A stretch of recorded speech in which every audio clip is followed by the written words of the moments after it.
La démission. La démission est un acte d'abandon et de renoncement qui est généralement provoqué par une volonté défaillante, une impatience à voir ses efforts pas suffisamment tôt reconnus. Quand on fait soi-même les frais de sa propre démission, il nous reste à en tirer les enseignements pour l'avenir. L'engagement est personnel.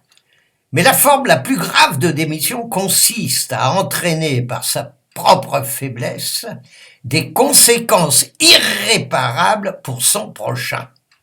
Ainsi, les parents, les enseignants, la police, la justice, l'État commettent des fautes impardonnables quand ils n'assument pas les responsabilités auxquelles ils se sont engagés en toute connaissance de cause. Or, ces démissions semblent bien aujourd'hui devenir une règle générale. Les parents, persécutés par des enfants, eux-mêmes persécutés par une télévision, accèdent à des demandes parmi les plus dangereuses, sous prétexte qu'il faut bien faire comme les copains si on ne veut pas être taxé de retardataire. Vêtements in, musique pop, disco, hard house, techno, jargon, chébrant. Quoi de plus naturel pour un jeune? Nous sommes tous passés par là. Mais tant que cette démission ne concernera que la mode vestimentaire, rien ne sera à craindre. Le droit de désobéissance. La désobéissance est un droit et quelquefois un devoir. Le pouvoir politique est mis en place par le vote fondé sur la liberté individuelle de chaque citoyen, ce qui est une exigence intellectuelle fondamentale et qui n'exclut pas l'autorité de l'État.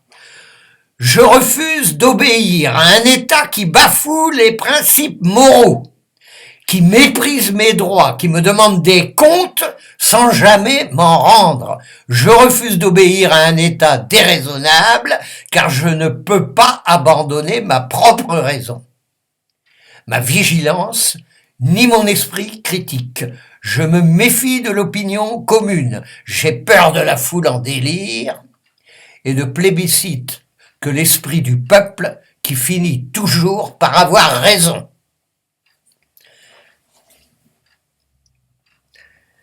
La révolution. L'homme doit cesser d'inventer des révolutions qui n'aboutissent les unes après les autres qu'à d'horribles exactions et de nouvelles formes d'oppression. Les philosophes du 19e ont engendré le 20e siècle. Guerre moderne de religion, tribale, ouverte, froide, presse-bouton, et toutes celles qui ne peuvent pas dire leur nom, avec l'effrayant cortège d'atrocités, camps de concentration, extermination, génocide, esclavagisme, prolifération de sectes, empoisonnement biologique, guerre bactériologique. Chaque révolution érige toujours de nouveaux rapports dominant-dominé. Car une fois la révolution aboutie, le révolutionnaire devient le nouveau dirigeant et agit alors au nom d'une nouvelle morale. Plutôt que de souhaiter la révolution, il est préférable de se révolter pour redevenir ce que l'homme est, c'est-à-dire un homme.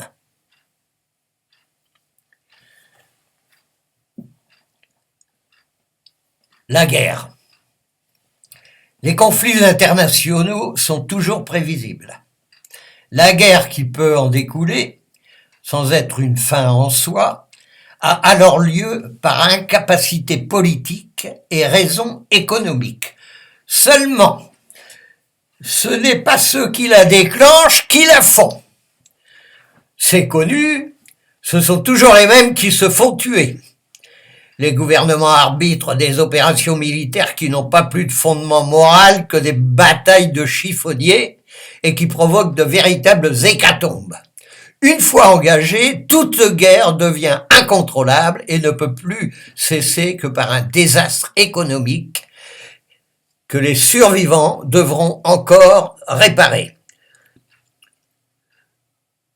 Si Monsieur Freud a élaboré la notion d'inconscient, si importante pour la médecine, en parlant de pulsion de vie et de pulsion de mort, il était, Monsieur Freud, à côté de la plaque en ce qui concerne les dirigeants qui organisent et déclenchent un conflit armé. À titre individuel, ces gens au pouvoir ont les mêmes pulsions que tout être humain, mais lors d'un conflit, dans le cadre de leur fonction, il ne demeure plus que des motivations économiques où les citoyens, les futurs héros et martyrs ne sont plus que des pions. Un homme au pouvoir ne raisonne plus comme un homme du peuple. Déjà du fait qu'il s'en sortira toujours mieux, protégé qu'il est par des lois internationales et que dans ce cas bizarre, il a su édicter. On peut tout de même citer quelques cas exceptionnels, notamment celui du régime hitlérien qui a su, lui, transformer cette notion individuelle d'instinct de mort en unanimité citoyenne. Rappelons que 98,8% des Allemands ont plébiscité l'avènement de ce cochon d'Adolphe. La seule guerre qui affole les gouvernements, c'est la guerre civile, car ils risquent d'y perdre leur place. Les guerres, problèmes vieux comme le monde, sont purement matériels, je veux dire commerciales. Elles ne concernent plus que les pays dits sous-développés, soi-disant. Le Moyen-Orient, les territoires d'Afrique noire, certains pays de l'Est et quelques îles lointaines, les guerres mondiales qui risquent d'être définitives ont encore de l'avenir grâce aux gens qui nous dirigent. Surtout que modestement, nous nous classons parmi les grandes puissances.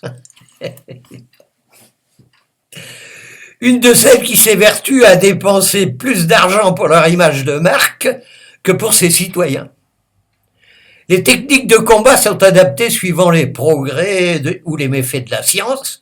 Aujourd'hui, on peut faire une guerre chimique, bactériologique, atomique et même une guerre propre, comme ce fut le cas pour celle du Golfe. Cette dernière a fait l'objet d'un show télévisé mondial, quotidien, avec force déploiement de missiles, radio, télécommandés, d'armes intelligentes, dirigées depuis des postes de commandement vidéo. On n'y a pas vu, ouais, je vais vous le dire quand même, on n'y a pas vu une seule horreur.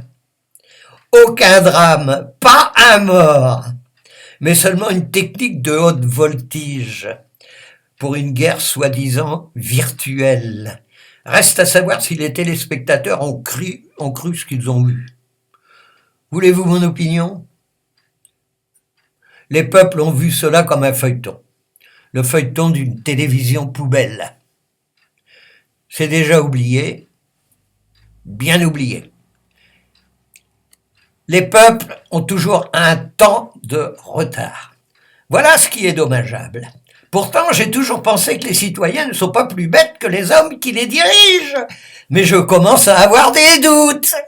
Oui. Il est prouvé que l'on n'a jamais réglé aucun problème pour les peuples par une guerre, donc il est inutile d'en faire d'autres. Les guerres font avancer la science, car c'est inimaginable le nombre d'inventions qu'elles suscitent. Les après-guerres donnent du travail, car il faut reconstruire, mais le prix à payer en vie humaine, en drame épouvantable, est irréparable. Et une fois de plus, les catastrophes n'atteignent pas les intérêts personnels des dirigeants, qui continuent à vivre confortablement en élaborant de nouvelles dispositions de redressement du pays. C'est le cycle infernal recommencé. Alors, comment faire? Cela peut paraître naïf, et pourtant, si la solution paraît difficile à mettre en place, elle est néanmoins simple dans sa compréhension. Il faut interdire la guerre en créant une commission supramondiale.